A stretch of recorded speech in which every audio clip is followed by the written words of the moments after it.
Hi everyone, good evening. Good evening, Lion.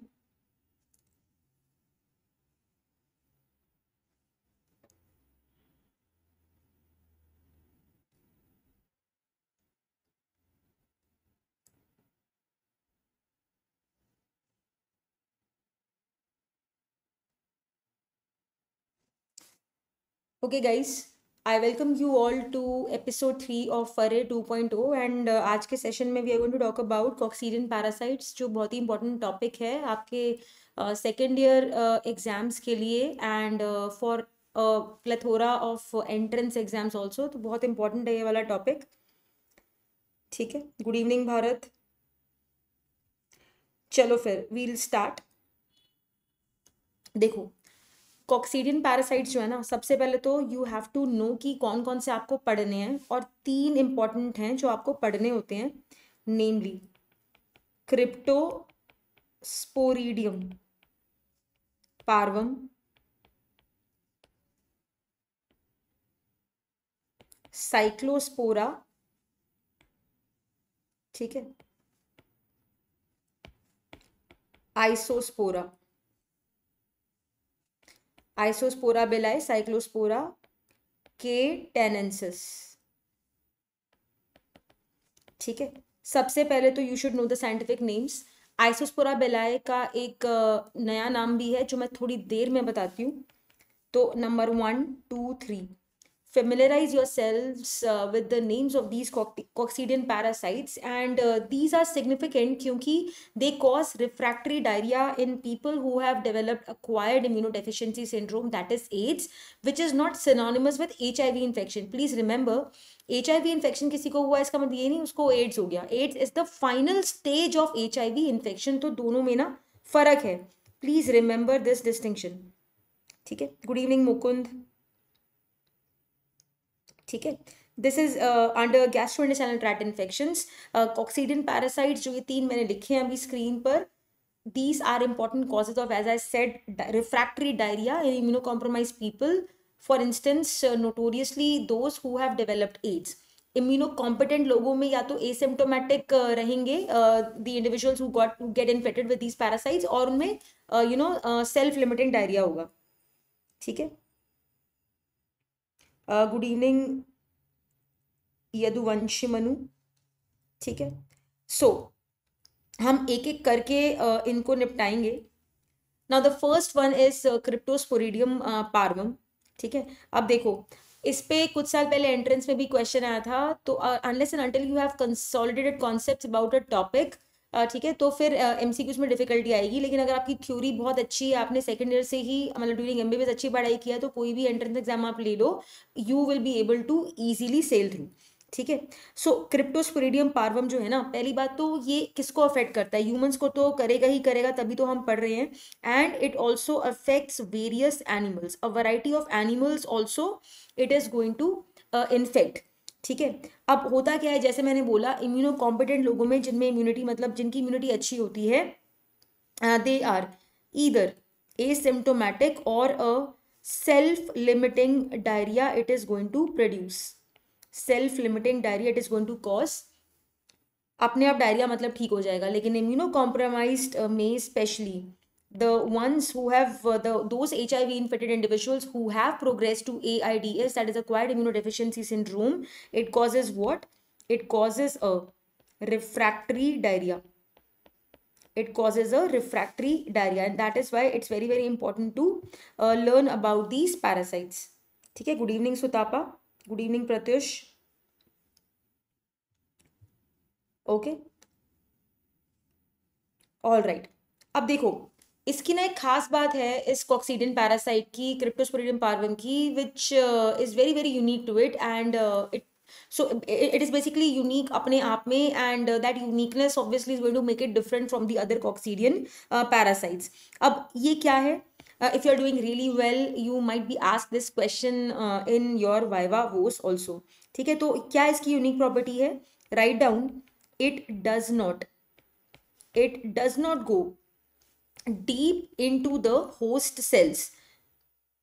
ठीक है, it won't go deep into the host cells, but it remains confined to it remains confined to an intracellular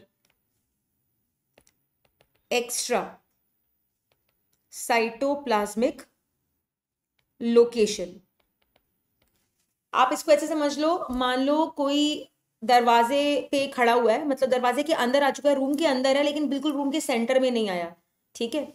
तो दरवाजे के अंदर आ जाना मतलब room में तो एंट्री उस व्यक्ति ने मार ली लेकिन वो बिल्कुल प्रॉपर रूम के अंदर नहीं आया। बिल्कुल सिमिलरली दिस ऑर्गेनिज्म रिमेन्स, ये कहाँ पे बेचारा रुक जाता है, सेल के अंदर तो आ जाएगा, इंट्रासेलुलर ही है लेकिन extra cytoplasmic location. So this is very very peculiar, a very peculiar thing about this parasite. Is this clear everyone? Refractory मतलब जो ठीक नहीं होता है, परसिस्टेंट रहता है, ठीक ना होने वाला डायरिया, ठीक है। दवाई देने के बाद भी डायरिया खत्म मतलब ठीक ही नहीं होगा, ठीक है। No Srijit, we already have done toxoplasma.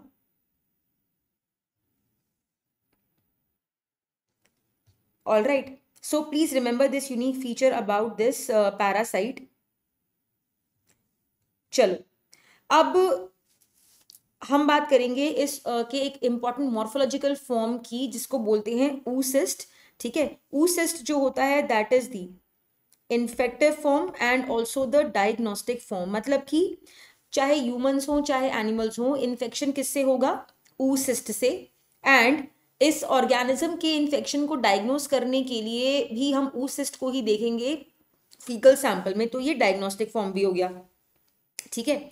अब एक खास फीचर इस oocyst का ये होता है कि it is acid fast. So staining में हम क्या करेंगे, we will use modified ZN stain where we use 1% H2SO4, ठीक है। You all know that if any concentration of H2SO4 other than 25% is used during the procedure of ZN staining, we refer to it as modified ZN stain. 25% 25% H2SO4 हम किसके लिए use करते हैं, if we are suspecting Mycobacterium tuberculosis से infection, ठीक है। सो इसको आप याद रखिए कि स्टेनिंग अगर करनी है oocyst बढ़िया से कौन सा स्टेन लेगा, ZN स्टेन, तो पिंक कलर का दिखेगा, अभी मैं उसकी फोटो भी दिखाऊंगी, ठीक है। इसका मतलब the oocyst is what, the oocyst is acid fast. So modified ZN stain इसलिए यूज कर रहे हो because the oocyst is what, it is acid fast in nature, it is acid fast, ठीक है। अब इस oocyst की एक खास बात ये भी होती है कि it is resistant to the routine processes of inactivation, जैसे कि क्लोरीनेशन से ये oocyst इनएक्टिवेट नहीं होता है, हीट से भी नहीं होता है, and also a lot of disinfectants and other disinfectants. So please remember these important features about the oocyst of this organism. And अगर मैं इसका एक schematic diagram बनाऊं, just have a look at this guys. So this is the oocyst of Cryptosporidium parvum. अब इसके अंदर ना ऐसे कुछ टीयर ड्रॉप शेप्ड 4 इस प्रकार के स्ट्रक्चर्स होते हैं, ठीक है। ये चारों के चारों क्या हैं, these are the 4 sporozoids present inside the oocyst. This is the cyst wall, this is the, ठीक है, this is the cyst wall. And अगर मैं हर स्पोरोजोइड की शेप पे कमेंट करूं, जैसे मैंने बोला टीयर ड्रॉप शेप्ड है, ठीक है, so it is tear drop, और some books also have commented about it की crescentic shape. So it is crescentic shaped or teardrop shaped, and this is the anterior end, this is the posterior end. So anterior end is pointed and the posterior end is blunt, and पीछे की तरफ ना एक nucleus present होता है, ठीक है। सो ये डॉट जो मैंने बनाई है, this is nothing but the nucleus.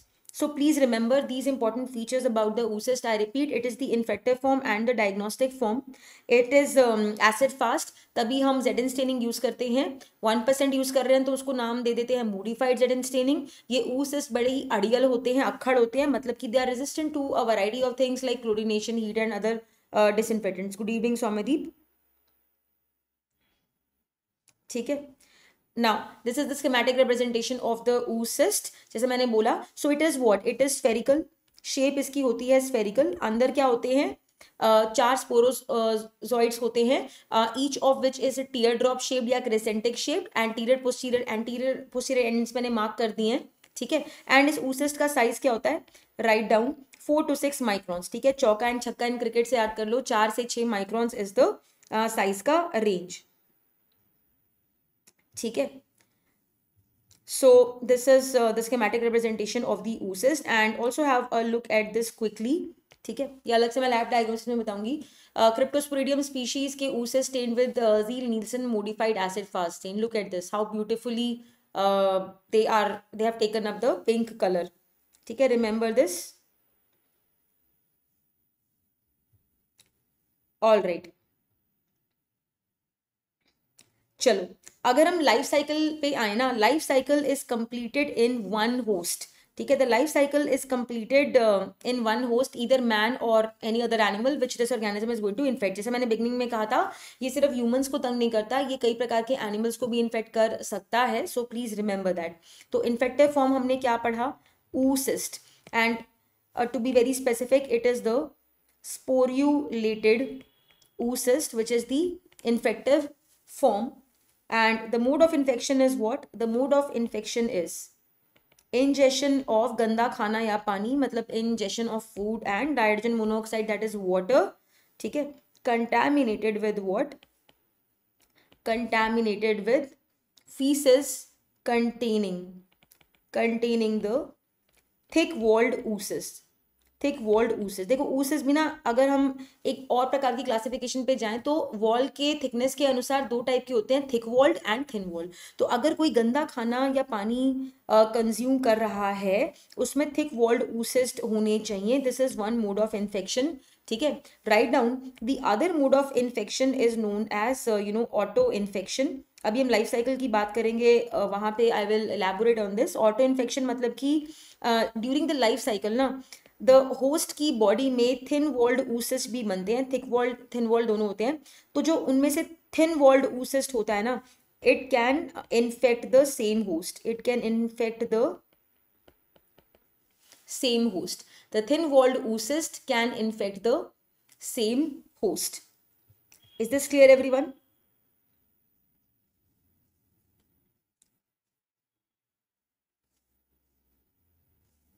Sutapa, what red part are you talking about? Red तो मैंने कलर यूज ही नहीं किया. You probably are referring to this. ये पिंक कलर है. This is the nucleus. ठीक है? I think you're asking this only. Okay, guys. So we are discussing Cryptosporidium parvum quickly.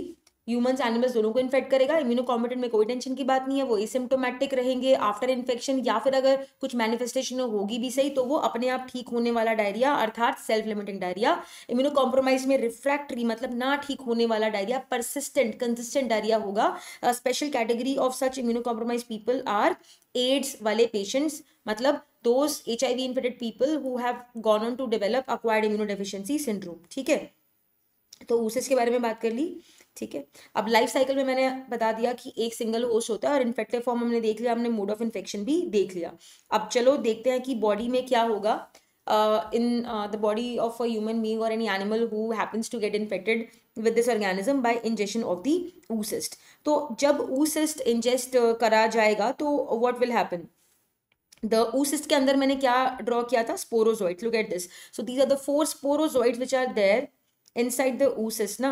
They are going to be released. So the sporozoids are going to be released from the oocyst. From the oocyst, इसे क्या बोलते हैं, एक्सेस्टेशन बोलते हैं। And this occurs in the small intestine. SI मेरा खुद का short form है, small intestine. So after the oocyst is being ingested, exestation occurs in the small intestine. During this process, what happens? The sporozoids are going to be released from the oocyst. ठीक है, तो oocyst से sporozoids release हो गए. Now these sporozoids they will attach to what? They will attach to the, write down, the brush border epithelium. Remember excystation small intestine में हो रही है ना, तो एक बार जब स्पोरोजाइट्स बाहर आ गए, they will attach to the brush border epithelium of the SI, that is the small intestine, ठीक है। And they are present in a parasitophorous vacuole, ठीक है, near the microvilli surface. So the sporozoites are going to attach to the brush border of the microvilli, and they will be present in a parasitiforous vacuole near the microvilli surface. तो जैसे मैंने शुरू में बताया कि ये जो organism है ना, it will not go deep into the host cells. It will remain confined. It will be confined to an intracellular but extracytoplasmic location. चलो हम इसका एक स्केमेटिक डायग्राम ड्रॉ करते हैं. The more schematic diagrams you draw in your exams, the more marks you are going to get. तो let's say guys, अगर मान लीजिए ये है, ठीक है, the microvilli, the brush border, ठीक है. तो जो टीयर ड्रॉप शेप्ड या क्रिसेंटिक शेप्ड स्पोरोजोइट्स हैं वो ऐसे पहले तो अटैच कर जाएंगे ऐसे. ये रहा न्यूक्लियस पोस्टीरियरली. एंटीरियर पार्ट मैंने क्या बताया था, and this is the anterior part, posterior part. Anterior part is pointed, posterior part is blunt.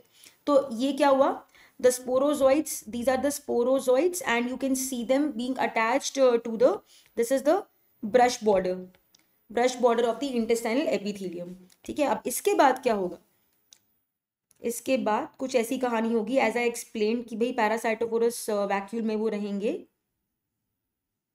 ठीक है. तो it will be something like this.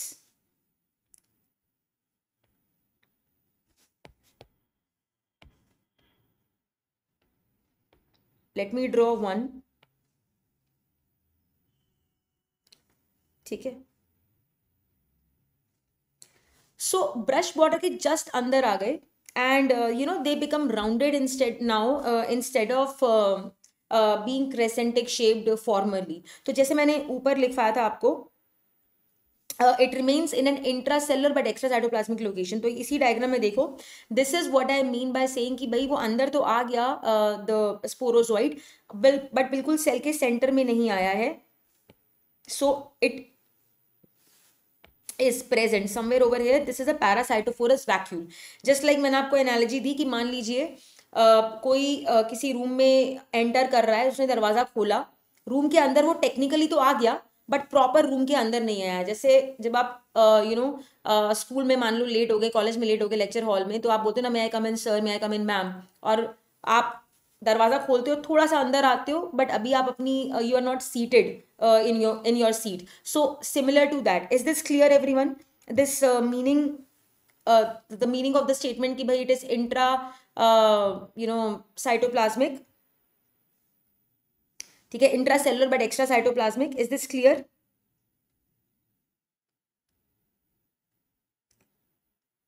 It's a general representation, Soumyadeep, the schematic diagram.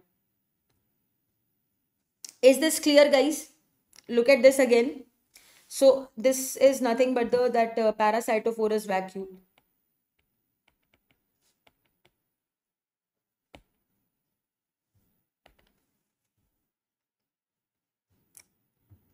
ठीक है.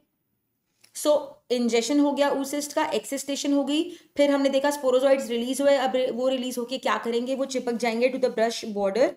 ठीक है. Is this clear everyone? Please let me know so that I can proceed. आगे बढ़े. Okay, great.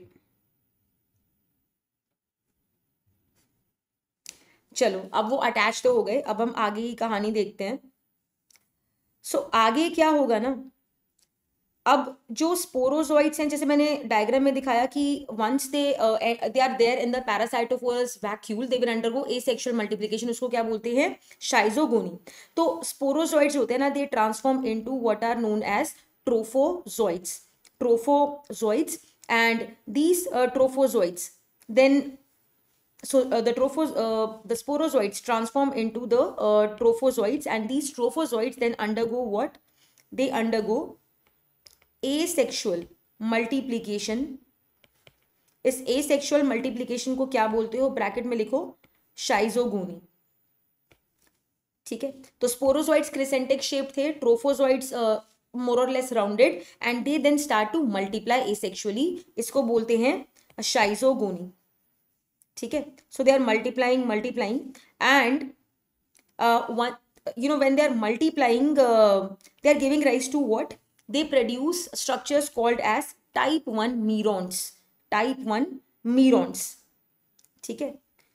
Now type 1 मीरॉन्स फिर से शाइजोगोनी undergo करेंगे, मतलब they will also multiply and in turn they are going to release 8 merozoites. These are all the morphological forms. तो ऐसे याद करो, एम से मीरॉन्स, एम से मीरोजोइड्स. तो meronts are going to release merozoites. तो टाइप 1 मीरॉन्स कहाँ से आए?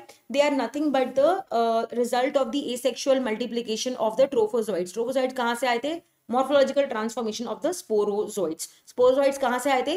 दे were released out from the oocyst. ठीक है. तो आई रिपीट, oocyst अंदर आया, उसने स्पोरोजोइड्स बाहर फेंक दिए, वो चिपक गए किससे? ब्रश बॉर्डर से, अंदर चले गए इन अ पैरासाइटोफोरस वैक्यूल, वो स्फेरिकल से बन गए. उनको क्या बोल दोगे? ट्रोफोजोइड्स. अब ये ट्रोफोजोइड्स शाइजोगोनी अंडरगो करेंगे, मतलब ये sexual multiplication, and they will जो इनके बेसिकली प्रोजेनी सेल्स हैं उन्हीं को बोल रहे हैं हम type 1 neurons, which in turn are going to release what? Which in turn are going to release the 8 merozoites. 8 merozoites. ठीक है. अब ये जो मीरोजोइड्स हैं, मीरोजोइड्स जो हैं, they are again going to invade more enterocytes. तो मीरोजोइड्स फिर से और ब्रश बॉर्डर सेल्स को इन्वेड करेंगे, एंड दीज मीरोजोइड्स अपने आप में they will undergo also repeated schizogony. तो ये दो काम कर रहे हैं. एक तो भाई इन्वेड कर रहे हैं किसको? ब्रश बॉर्डर एपिथेलियल सेल्स को. दूसरा ये भी एसेक्सुअली मल्टीप्लाई कर रहे हैं, मतलब शाइजोगोनी अंडरगो कर रहे हैं ये. ठीक है. एंड जो merozoites when they multiply asexually, they will give rise to what are known as the type 2 meronts. Type 2 meronts. अब देखो, एक जनरल रूल याद कर लो कि meronts are going to give rise to merozoites. तो टाइप 1 मीरॉन्स थे, वो 8 मीरोजोइड्स को रिलीज कर रहे थे, बाहर फेंक रहे थे. और जो टाइप 2 मीरॉन्स है ना, वो भी मीरोजोइड्स रिलीज करेंगे. ठीक है. But they will release not 8 but 4 मीरोजोइड्स. 4 मीरोजोइड्स. ठीक है. Now have a look at this schematic representation to revise what we have learned so far. ठीक है. Now look at this. So the thick walled oocyst sporulated. हम यहाँ से start करेंगे. This oocyst is going to be ingested. ठीक है. Sporozoites are released. तो ये अंदर आ गया ट्रोफोजोइड. यही मैंने स्कीमेटिक डायग्राम में बनाया था. ठीक है. So it will undergo schizogony. Type 1 meront produce करेगा. Meront will release what? 8 merozoites. इन्होंने मेंशन नहीं की 8 मीरोजोइड्स, और अगर वो तुम्हें नहीं भी याद रहेंगे तो भी चल जाएगा, कोई दिक्कत नहीं है. ठीक है. फिर टाइप 2 मीरोन्स बनेंगे, उनसे भी मीरोजोइड्स बनेंगे. तो मीरोन्ट और मीरोजोइड्स का रिलेशनशिप याद रखो. Meronts are going to give rise to the merozoites. यहां तक समझ में आया? यहां तक बात समझ में आई? आगे बढ़े.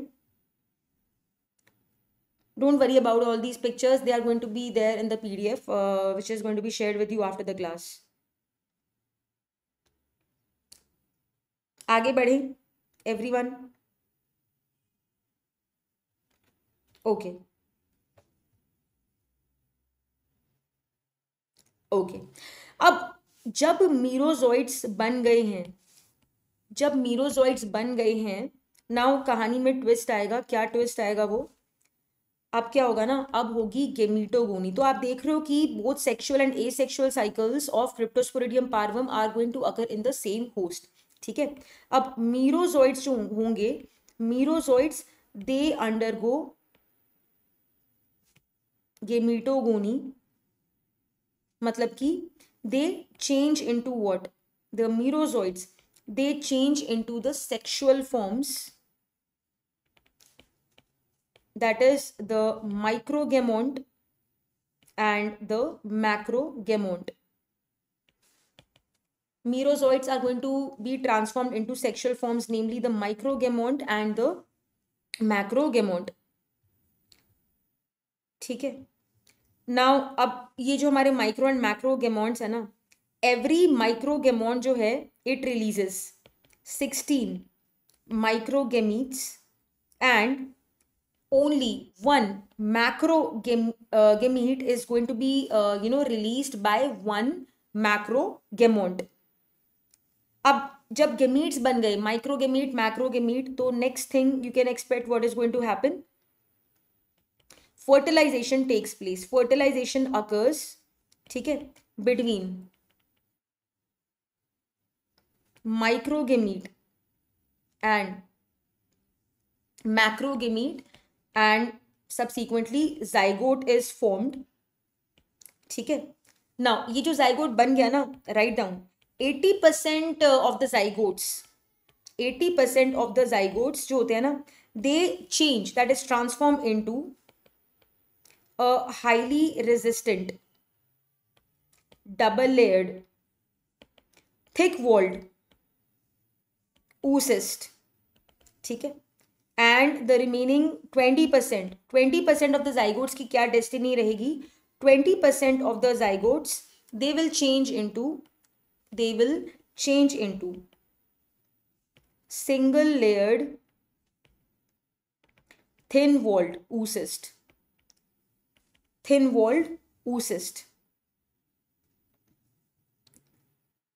ठीक है. अब जब ये oocyst बन जाते हैं ना, तो अब ये होस्ट सेल में ही सब कुछ हो रहा है. The oocysts, once they are formed, they undergo sporogony and they produce the 4 sporozoites, and such sporulated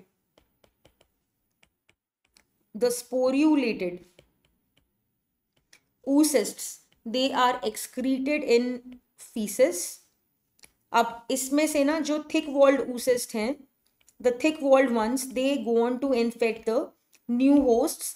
Once the new hosts are going to consume food and water contaminated with the feces containing such thick walled oocysts, and जो thin walled होते हैं वो क्या करेंगे? इसी host में auto infection. Thin walled oocysts, they infect the same host, bracket में auto infection. So this organism, Cryptosporidium parvum, is an important cause of it's an important example of a parasite where autoinfection is seen. Can you enumerate other parasites where you see autoinfection?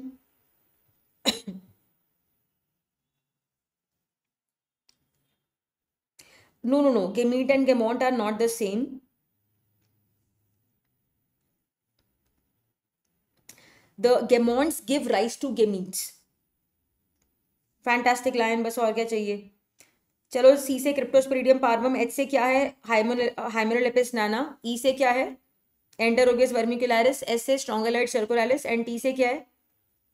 T से क्या है? Taenia solium, taenia साजिनाटा या ट्रेचुरस ट्रेचुरा? T से बता दो, बाकी तो easy है. Fantastic lion, taenia solium, wonderful. तो let's go over the life cycle once again from the point of gametogony. I hope everybody got it.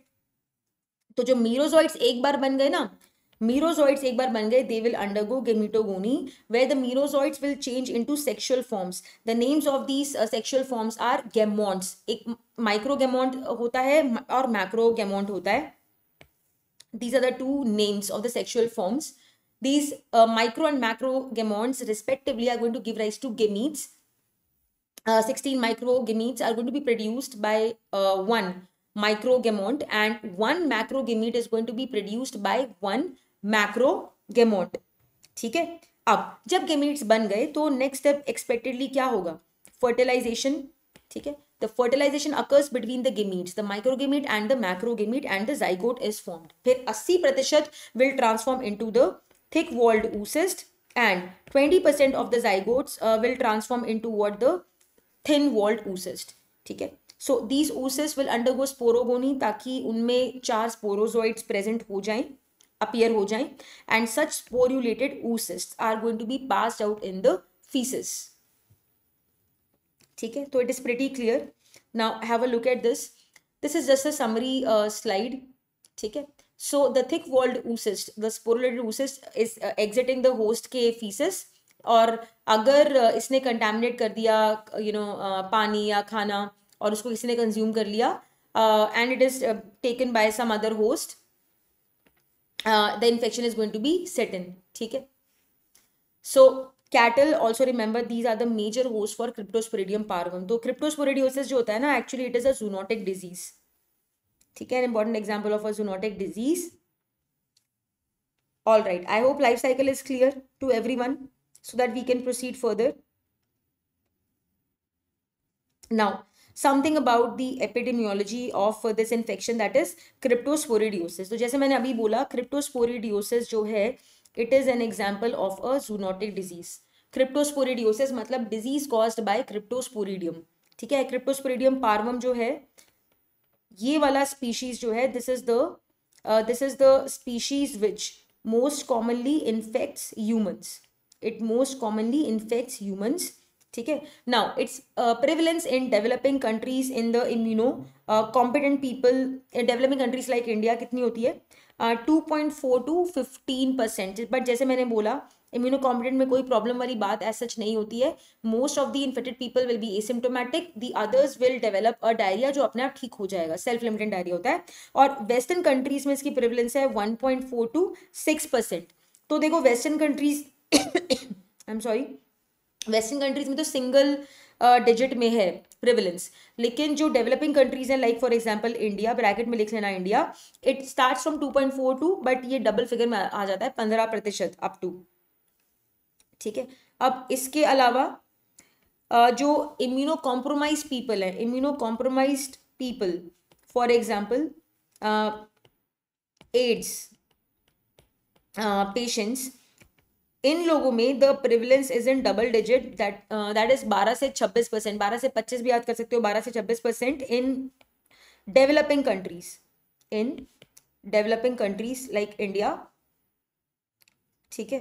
And approximately the prevalence is 7 to 21% in developed countries. तो developed countries में double digit में prevalence अगर पहुंच भी रही है, तो वो किस में पहुंच रही है? किन लोगों में? इम्यूनो कॉम्प्रोमाइज्ड में. ठीक है, remember this.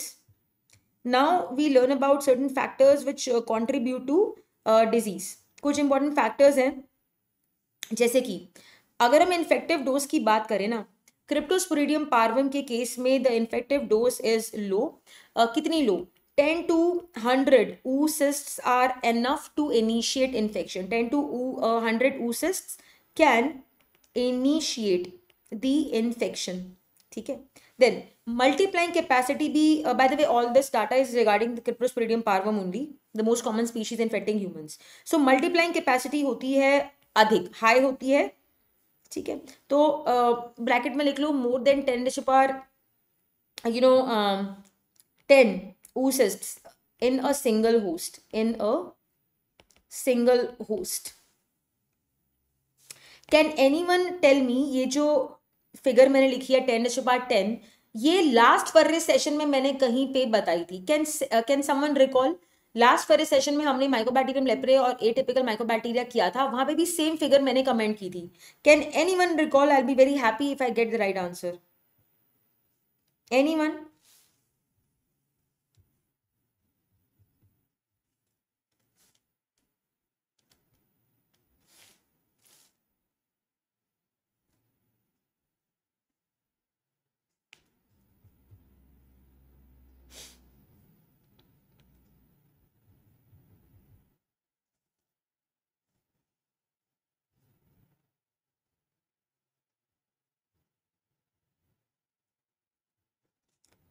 Okay, this is the homework for you.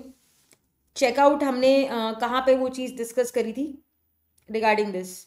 चलो आगे बढ़ते हैं. Size of the oocyst. The size of the oocyst is pretty small. कितने मैंने क्या बताया? चौका एंड छक्का इन क्रिकेट याद रखो, 4s and 6s in cricket. ठीक है. That also contributes to the ease of infection. Then resistance of the cyst to disinfectants and also available drugs. And also remember the presence of a known animal reservoir. जैसे हमने अभी diagram में देखा, cattle are an important reservoir of Cryptosporidium parvum, animal as well as human reservoir. ठीक है. and the absence of a proper immune response. IR means immune response. So all of these are the factors, ठीक है। इसके अलावा थोड़े से और factors भी हैं, I will repeat first these. तो देखो, इन्फेक्टिव डोज कम होती है 10 to 100 ऊसिस can initiate the infection. Multiplying capacity अधिक होती है इस ऑर्गेनिज्म की, so during the life cycle more than 10 ऊसिस can be manufactured in a single host. ऊसिस का साइज बहुत छोटा होता है, और ऊसिस की और क्या प्रॉपर्टी है, it is resistant to a lot of disinfectants, drugs वगैरह। तभी you know in immunocompromised में it produces refractory diarrhoea. Refractory मतलब दवाई देने के बाद भी डायरिया ठीक नहीं हो पाता है अधिकतर लोगों में। Then there's an established animal reservoir and human reservoir also, and there is a lack of a proper or appropriate immune response by the immune system. इसके अलावा कुछ और फैक्टर्स हैं जो कंट्रीब्यूट करते हैं इन डिजीज कॉजेशन। अगर हम देखो हाइजीन की बात करें, poor hygiene will contribute to disease. जहाँ हाइजीन पुअर होगी, ठीक है, वहाँ पे the prevalence is high. Then travel to the underdeveloped countries या developing countries like India, it can increase the chances of getting infected.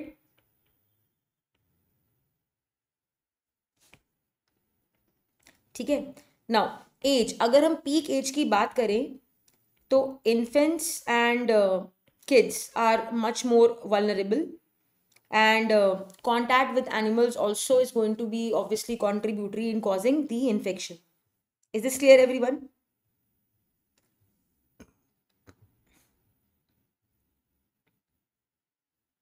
Excellent Somadeep. Sneeze, ये बात मैंने बोली थी ना कि a case of lepromatous leprosy can discharge those many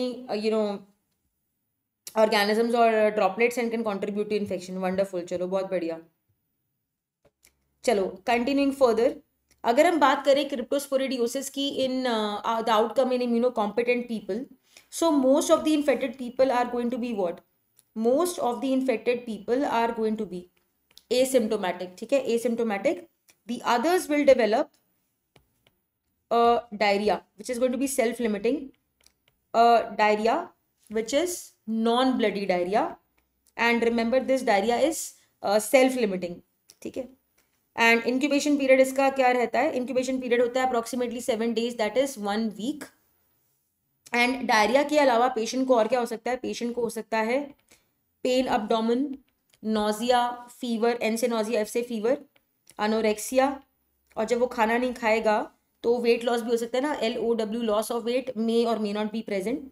Then also remember, it is also an important cause of travelers diarrhea, contributing to 2 to 6% of all the cases of travelers diarrhea. What is the most common cause of travelers diarrhea? What is the most common cause of travelers diarrhea, guys?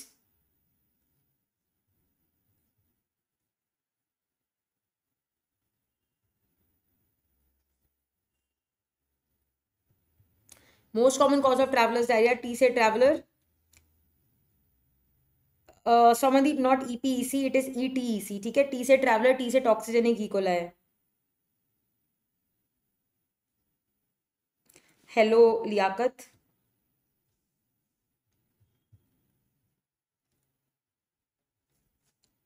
चलो आगे बढ़ते हैं। अब इन immunocompromised में जैसे मैंने बोला कि the disease is more severe in people who have gone on to develop AIDS, and ये जो इन्फेक्शन होता है it occurs usually when the CD4 T cell count drops below 100 per microliter, ठीक है।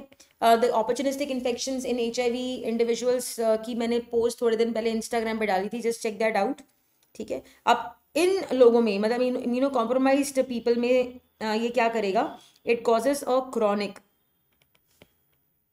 persistent D से diarrhoea which can lead to significant, it can lead to significant fluid and electrolyte loss, and it may be sometimes so profuse that it may mimic even cholera, ठीक है। तो यहाँ पे the patient can have a severe loss of weight, ठीक है, and abdominal pain भी हो सकती है, एंड इन लोगों में ना जो की फैक्टर होता है जिसकी वजह से बार बार इनका जो डायरिया होता है वो ठीक नहीं होता, that is because of auto infection, because the immune system of the person can not clear the infection. ठीक है. So auto infection is way more common in immunocompromise people also. ठीक है ना. इसके अलावा और क्या कॉम्प्लिकेशंस हो सकती हैं?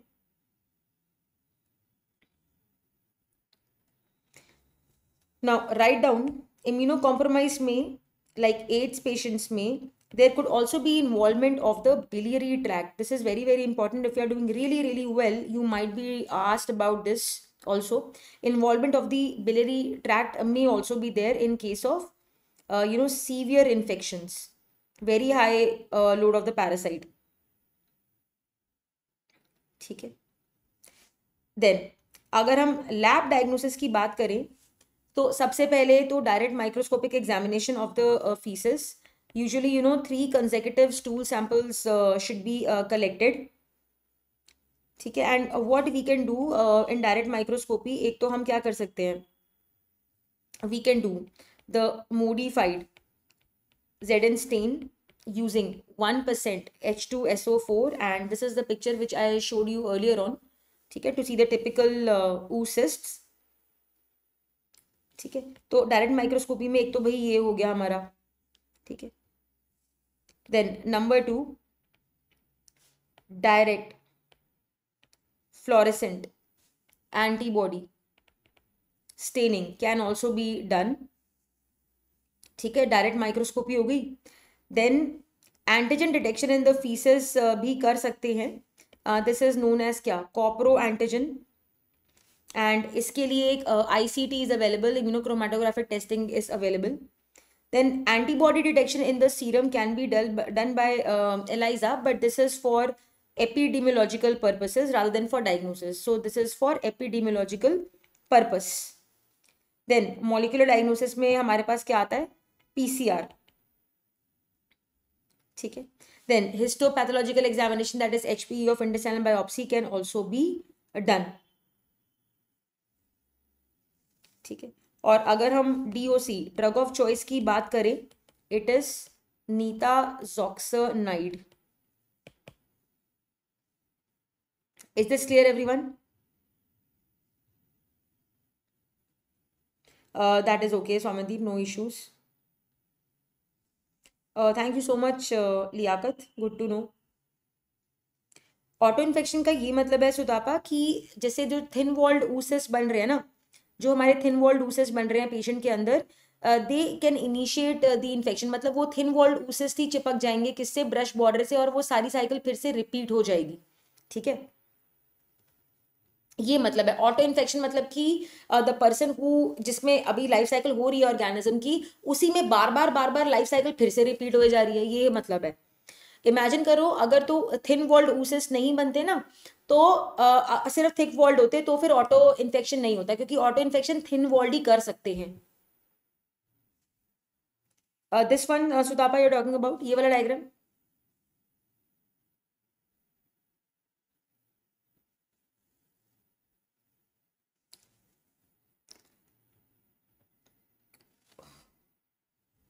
अच्छा, which ad came by the way. Sutapa ये वाला डायग्राम आप कह रहे हो? ओके. ठीक है. तो सुंदर सुंदर pinkish oocyst 4 to 6 microns in size and spherical shape हो गई इनकी, है ना.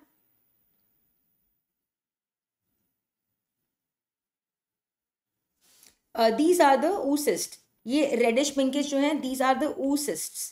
ठीक है. oocysts ऑफ, देखो ऊपर लिखा ना, क्रिप्टोस्पोरिडियम स्पीशीज के oocysts हैं.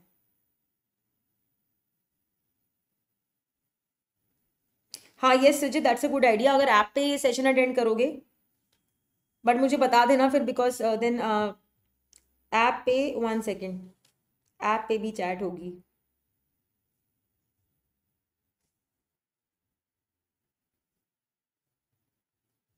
I think all are attending on YouTube only. Just let me know if you people are attending on the app, because then I will have to see your messages on the app. I think yes, Swamedi, but should be.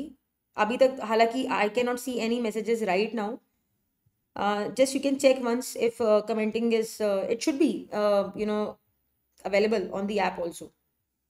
ठीक है, तो guys, one of the three coccidian parasites we are done, we are through with.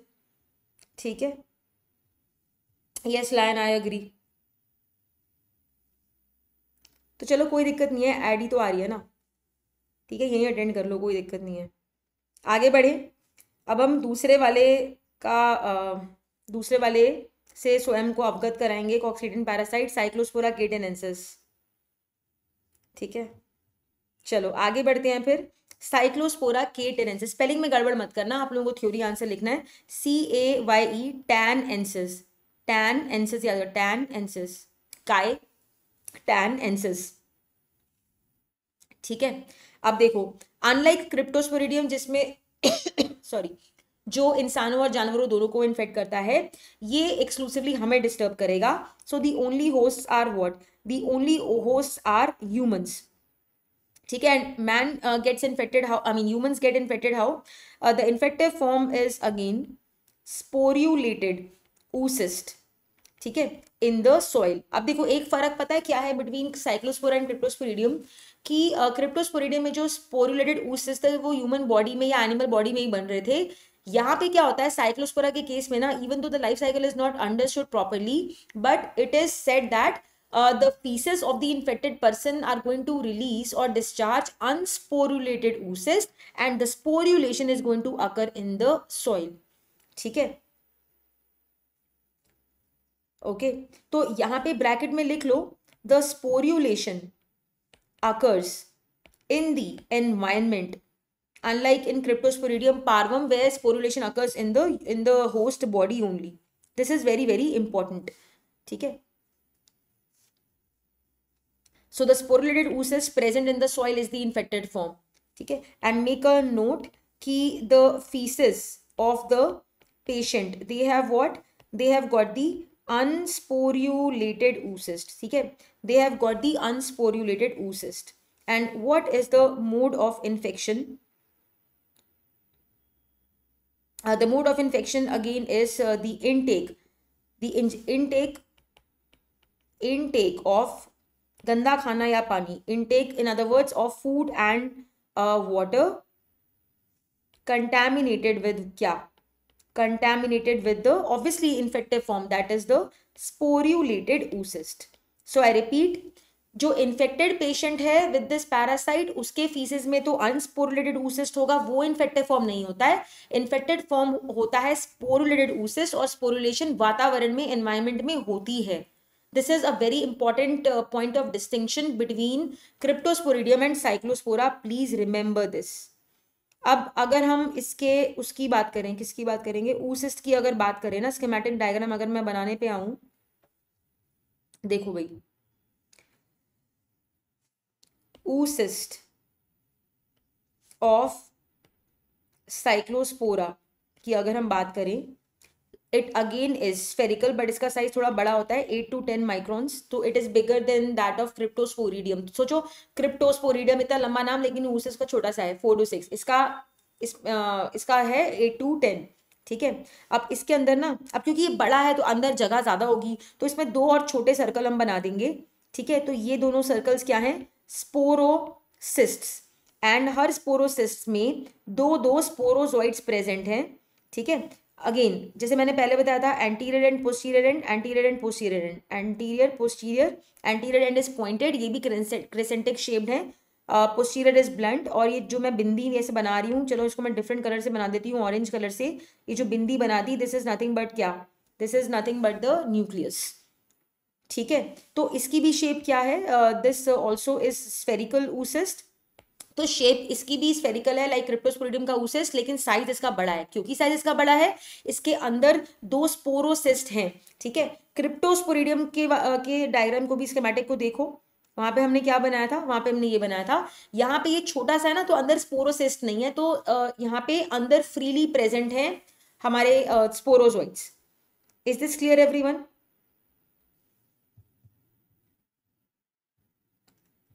ठीक है, हाँ yes Mahi, it's a common term. ठीक है, तो basically faecal antigen.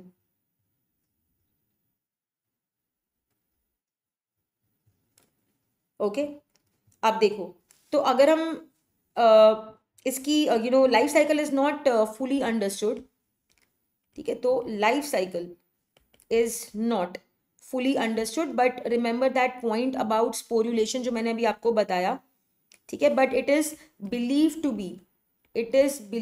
be similar to that of cryptosporidium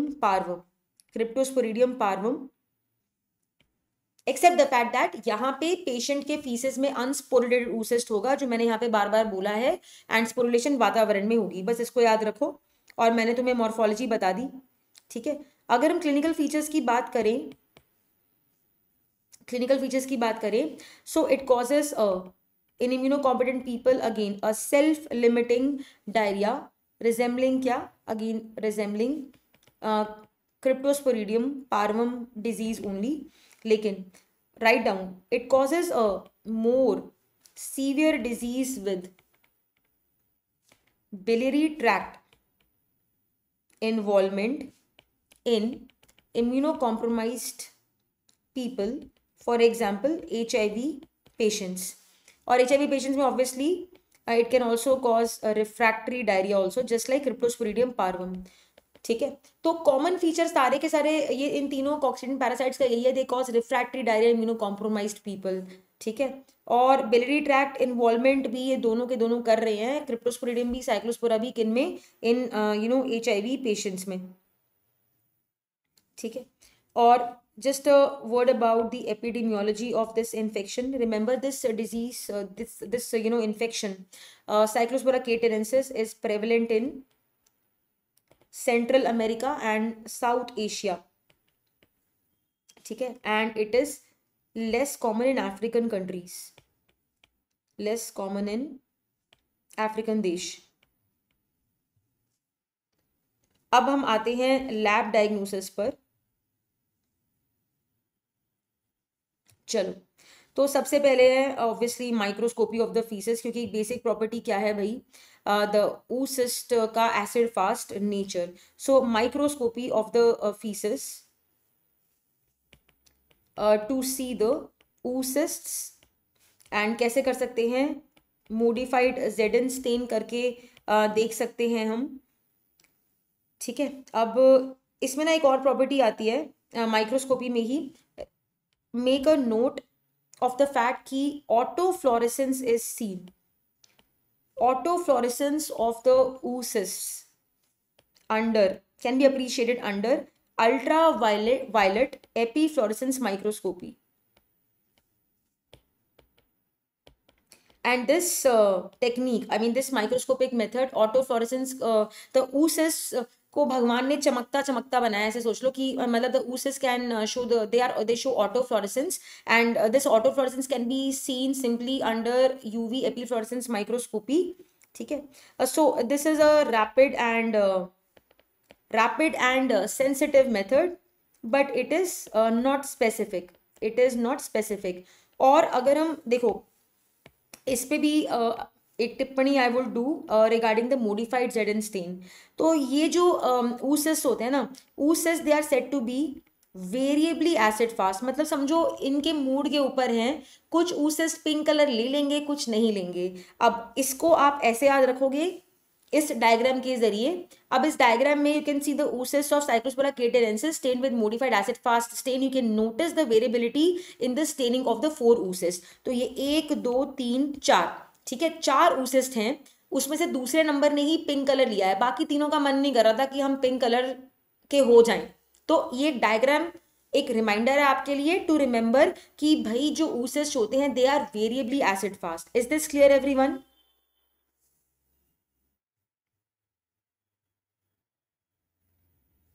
I hope this is clear, guys.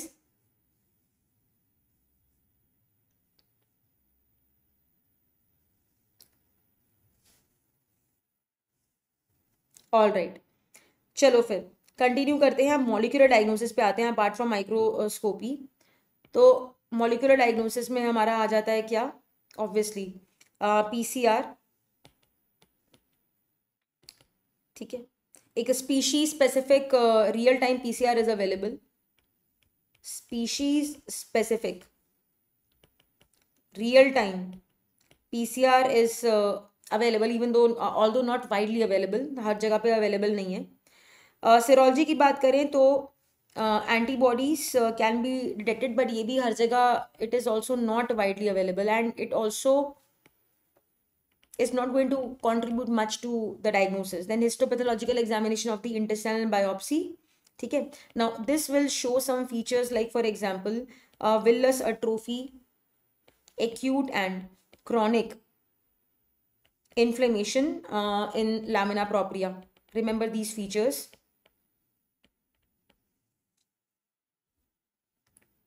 ठीक है।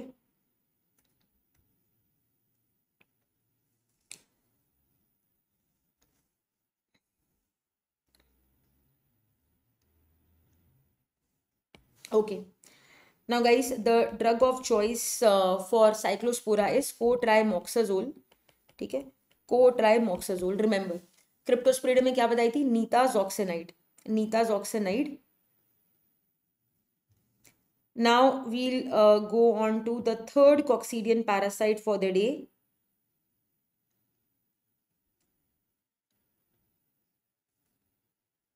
हाँ yes lion, ये वाला उससे हमेशा रंग नहीं बदलेगा. तो मतलब बेसिकली समझ लो ये भरोसे के लायक नहीं है, ठीक है, भरोसे के लायक नहीं, मतलब इसके मूड के ऊपर है भाई.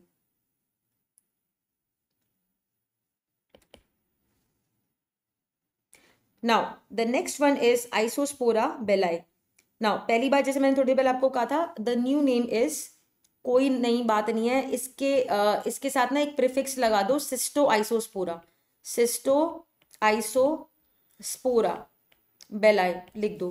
तो यहाँ पे मैं हाईलाइट कर देती हूँ, बस सिस्टो वर्ड प्रीफिक्स कर दोगे टू आइसोस्पोरा बेलाई, तो इसका नया नाम तुम्हें मिल जाएगा सिस्टो आइसोस्पोरा बेलाई, ठीक है. अब इस केस में भी क्या है, the infective form is what, the infective form is the oocyst, ठीक है, oocyst, and the mode of infection is intake of, वही सेम कहानी, food and water contaminated with what, contaminated with the sporulated oocyst. And यहाँ पे भी sporulation occurs in the environment just like cyclospora, sporulated oocyst. Bracket में लिख लो, sporulation occurs in soil, that is environment. तो remember both the sporas, cyclospora, isospora में common feature क्या है कि स्पोरुलेशन इनके oocyst की होती है सॉइल में. क्रिप्टोस्पोरिडियम अपने आप को कुछ ज़्यादा ही समझता है, तो उसके केस में स्पोरुलेशन ह्यूमन बॉडी या एनिमल बॉडी में हो रही है, ठीक है. All right. नाउ तो मान लो इनटेक हो गई, इनटेक ऑफ द oocyst हो गया ऑफ आइसोस्पोरा बेलाई के oocyst का, फिर आगे की कहानी क्या होगी.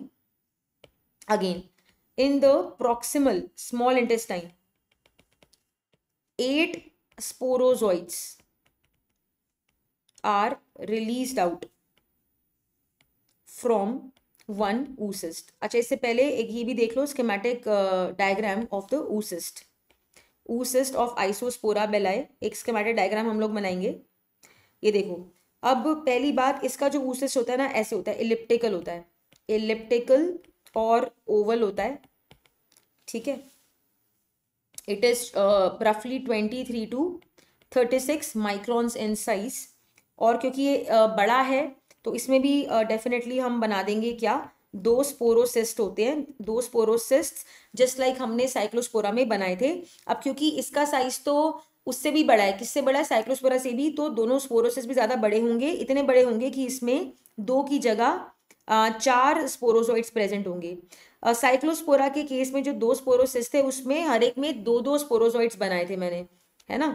तो लेट्स से ये पीछे जो बिंदी बना दी मैंने, ये क्या है, इनका न्यूक्लियस हो गया. अब लेबल करने की जरूरत नहीं है, तुम्हें सब याद हो ही गया होगा, है ना. ये anterior part pointed part of the sporozoite, posterior part blunt part हो गया, ठीक है. तो ये सारे what are these are the 4 sporozoites ऊपर वाले oocyst में. ये क्या है, दीज आर द 4 स्पोरोजोइड्स नीचे वाले में. तो मैंने क्या लिखा, प्रॉक्सिमल स्मॉल इंटेस्टाइन में क्या होगा, जब अंदर आ गए ऐसे oocysts जिनका स्कीमेटिक डायग्राम मैंने आपको दिखाया, the 8 sporozoites are going to be released out from 1 oocyst. ठीक है।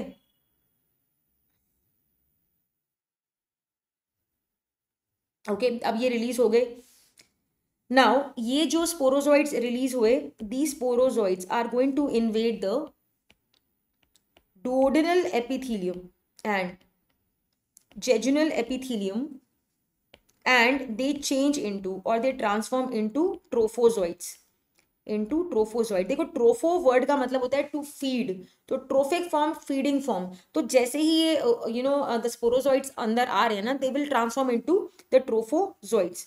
आगे क्या होगा? Now these trophozoites are going to do what? The trophozoites, they are the disease causing form and the feeding form. They will multiply and they change into what? They change into schizons. They change into schizons, and this schizon undergoes kya? Schizogony, that is the asexual multiplication. So they will undergo schizogony, that is the asexual multiplication, and इस शाइजोगोनी के फलस्वरूप मीरोजोइड्स बनेंगे। ठीक है, merozoites. ठीक है, these merozoites then they attack क्या? They attack the fresh enterocytes, and again they will also engage in the asexual cycle. ठीक है, now some of the merozoites क्या होंगे, उनका सम मीरोजोइड्स की डेस्टिनी या किस्मत क्या होगी? Some of the merozoites they change into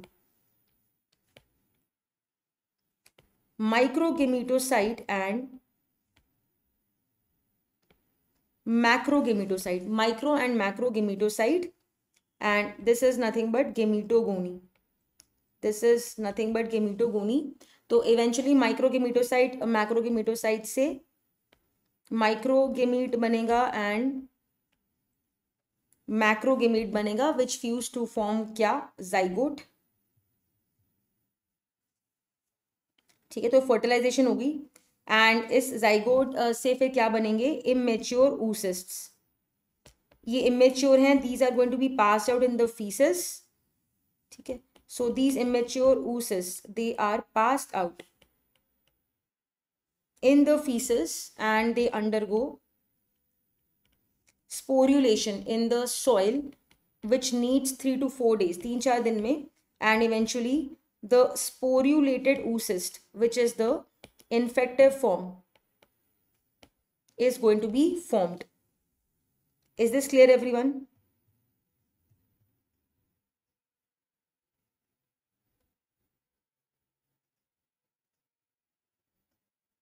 Bhargav, good evening, Bhargav. A change in morphological form also, it becomes spherical। I think because you joined now, ये मैंने शुरू में ही बताया था when I was talking about cryptosporidium। Look at this, look at this। This funda which I talked about in cryptosporidium is applicable to isospora also। तो sporozoids वैसे crescentic होते हैं, तो जैसे ही they are entering the body, they are being released by the oocyst, they undergo a morphological transformation, they become spherical, and now they are, from this point onwards, they are going to be referred to as trophozoids। ठीक है,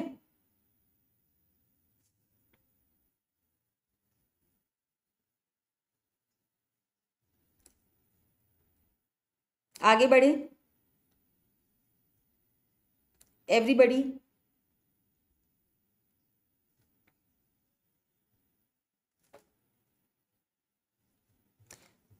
okay guys, will continue with the clinical features.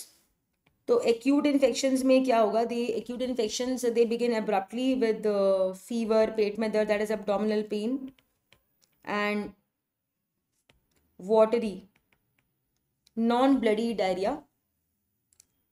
ठीक है, in HIV patients, that is those who have progressed to AIDS, there will be chronic profuse watery diarrhea। तो remember ये तीनों parasite watery diarrhoea ही कर रहे हैं, ब्लडी डायरिया नहीं कर रहे हैं। एंड इनमें एक्स्ट्रा इंटेस्टाइनल इन्फेक्शंस हो सकते हैं, for instance involvement of the biliary tract, जो मैंने पहले भी बताया था दोनों कॉक्सीडियन पैरासाइट्स में पहले भी। अगर हम लैब डायग्नोसिस की बात करें तो obviously the oocyst is acid fast। तो firstly microscopy of the faeces, modified Zeden stain to see, look at this, the elliptical oocyst. So this oocyst, which is we are going to see in the feces sample, it is going to be what? It is going to be unsporulated, क्योंकि sporulation तो soil में मतलब environment में हो रही है, ठीक है, remember this. Then molecular diagnosis कर सकते हैं, that is PCR. Then histopathological examination of the intestinal biopsy can also be done. Now this will show features like villus atrophy, crypt hyperplasia, ठीक है, and inflammatory cells like eosinophils, ठीक है. और यहाँ पे the DOC drug of choice is cotrimoxazole. So both the sporas में क्या है drug of choice? Cotrimoxazole. Now guys I will show you one table and that is going to be nothing but a summary of what we have learned so far.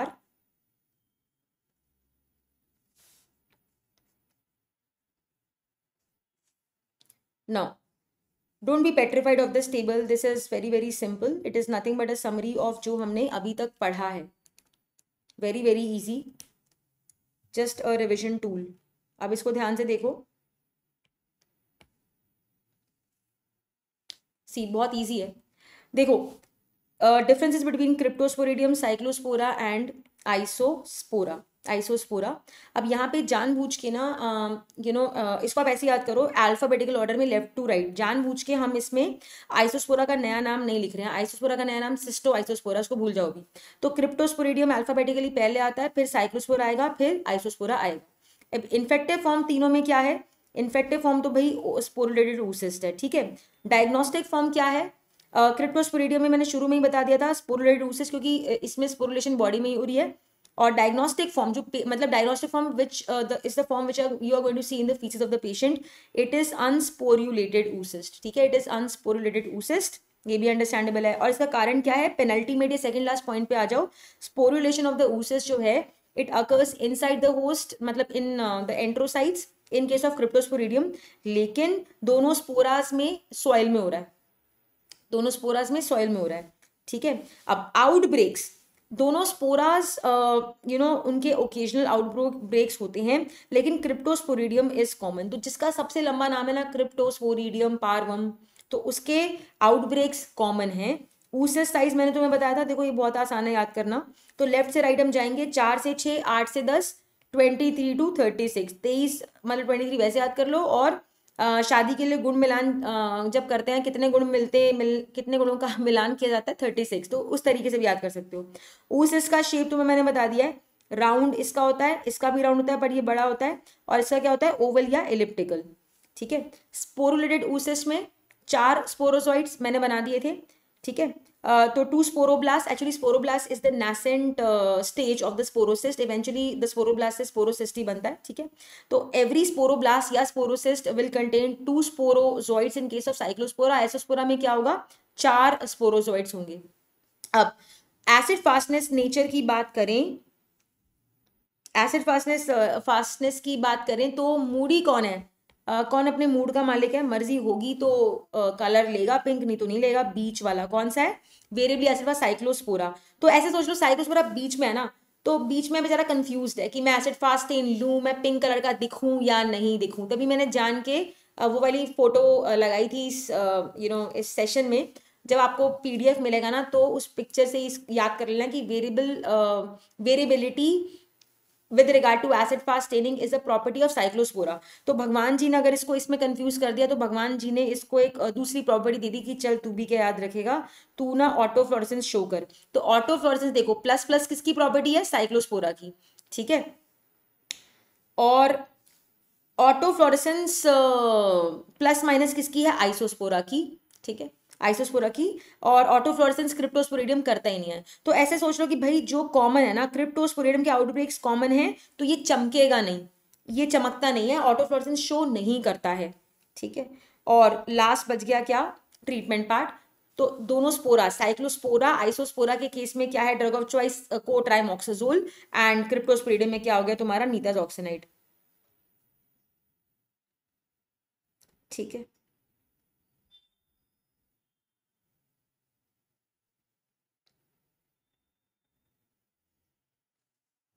Is this clear, let me know. Is this clear everyone?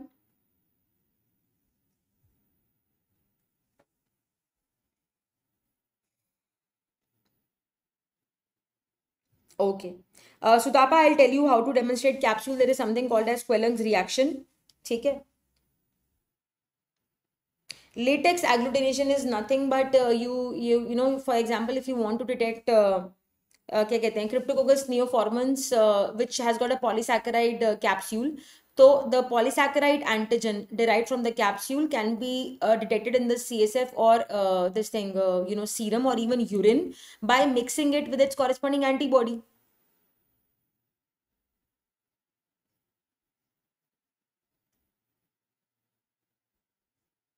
ठीक है.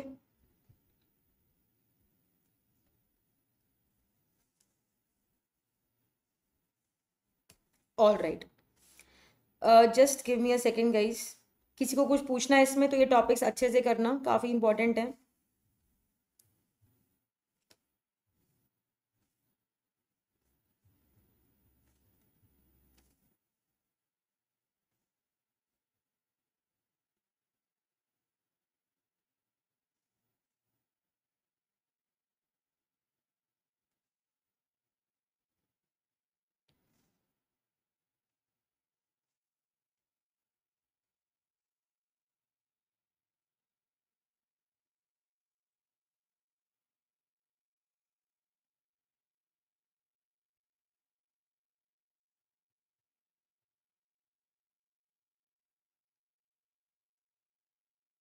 Which test सृजित?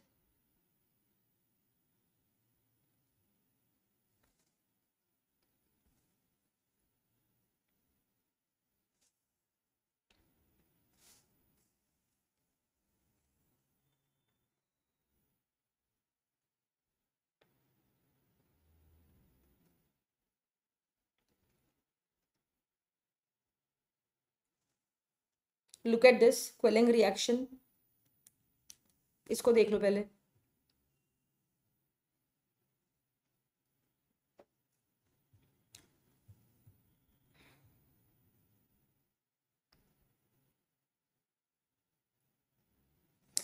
देखो, latex agglutination,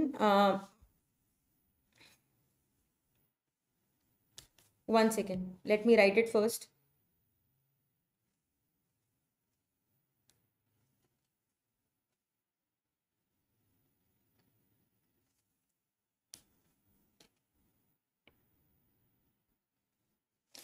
latex agglutination जो है, it can be use to detection, it can be use for detection of antigen and antibody both. ठीक है, पहले तो ये समझ लो. ठीक है, तो इसमें हम लेटेक्स बीड्स यूज करते हैं. Let's say this is latex Beed.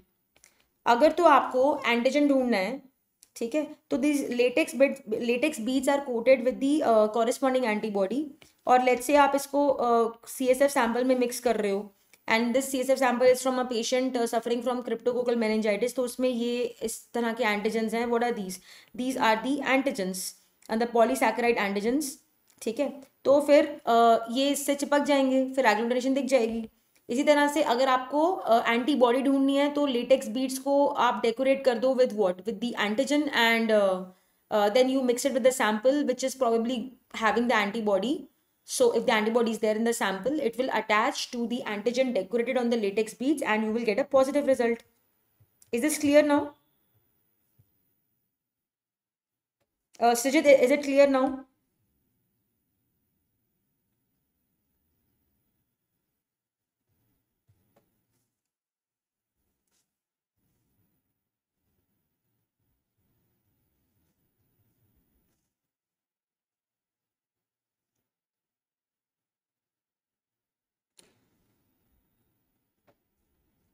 Autofluorescence एक प्रॉपर्टी होती है of natural emission of light by certain biological structures या ऑर्गेनिजम्स, ठीक है।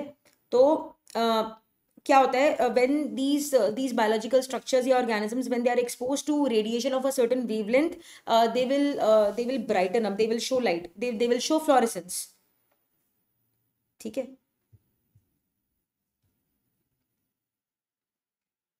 हाँ, yes, Rajat, absolutely right. Most welcome, Lion. Bye. Sudapa, did you understand latex agglutination?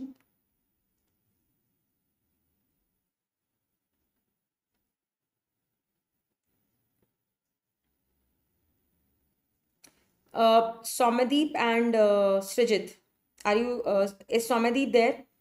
Just an announcement. Tomorrow is, your last class of essentials batch. It is scheduled from 5:30 p.m. onwards. You will get the notification also. Because I can see you both are attending, so I thought I'll tell you Abhi also. Most welcome, Somadeep. Good night. Welcome Sajid, good night. Most welcome Mahi. Okay Sudapa, तो अच्छा, क्योंकि आपने capsule पूछा सुदापा, तो आप ये भी देख लीजिए।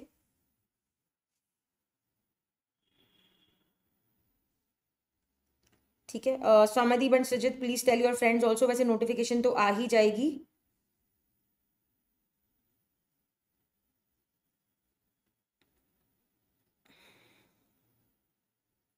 अच्छा, ये भी देख लो।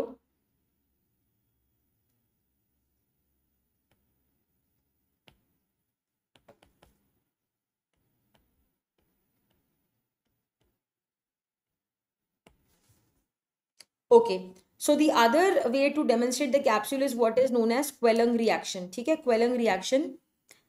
तो चलो, उसमें अब क्या होता है, let's take the example of no issues, no problem स्वामदी, no issues. I hope your exams went well, ठीक है, don't worry, you can attend the recorded, you can see the recorded videos, ठीक है, and connect with me for doubts if you have. तो चलो guys, हम क्वेलंग reaction पे थोड़ा सा देख लेते हैं। Quellung reaction, a way to demonstrate the capsule. तो we'll take the example, this is for you Sutapa. So let's say we have got organism pneumococcus, which you know is diplococcus. तो ये ग्राम पॉजिटिव होता है ना, तो मैं चलो इसे ब्लू से मार्क कर देती हूँ। And it causes a plethora of diseases, Streptococcus pneumonia, that is pneumococcus. It's the most common cause of acute meningitis in adults, है ना, ये हमें पता है।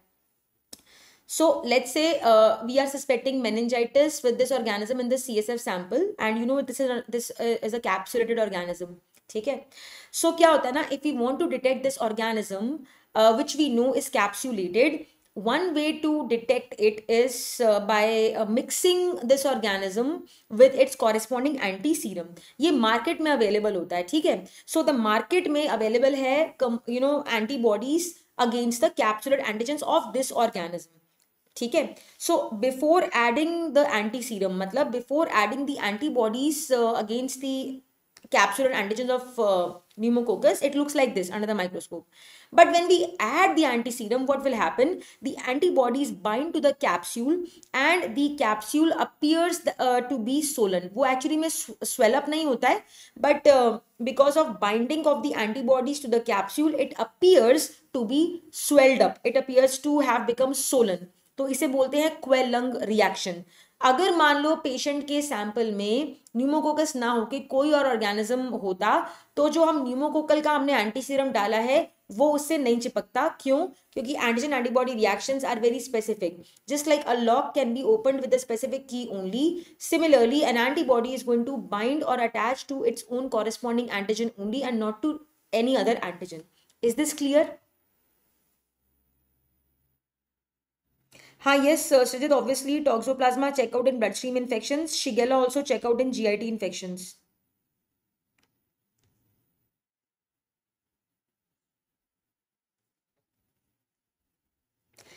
Don't worry Soumyadeep, revision is the only key. अब यही टाइम है, revise revise revise and just be confident. You have been attending all the classes, you have been working hard. अब बिल्कुल डरना नहीं है। अब तो खुशी की बात है ना कि एग्जाम्स आ रहे हैं, आएंगे तो ही वापस जाएंगे ना। ओके, चलो, that's good Sutapa, this is also clear. आज के सेशन में किसी को कोई डाउट है? PDF आपको मिल जाएगा And you can check out my that post which I was talking about opportunistic infections HIV में मैंने इंस्टाग्राम पे पोस्ट करी थी. किसी और को कोई डाउट है तो प्लीज़ पूछो. My Instagram handle is mj.micro. आप मुझसे कनेक्ट भी कर सकते हो, कमेंट भी कर सकते हो कोई डाउट हो इस सेशन में, इसी वीडियो के कमेंट सेक्शन में.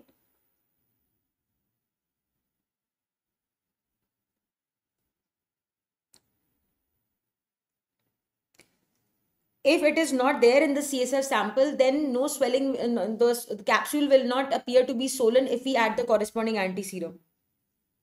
ठीक है.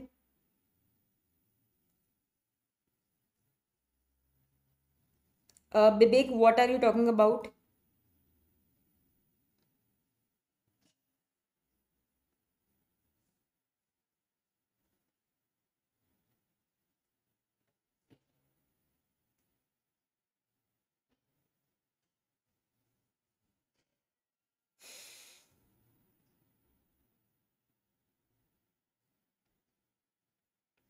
हाँ, yes, Sutapa.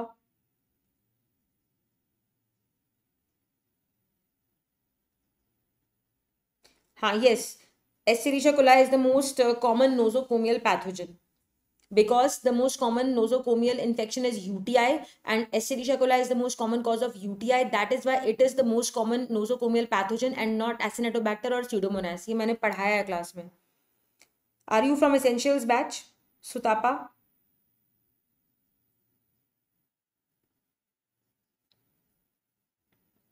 Most welcome. Okay, guys, I guess no more doubts. The PDF will be given to you. You can ठीक है, check it out. Check out the PDF on the app.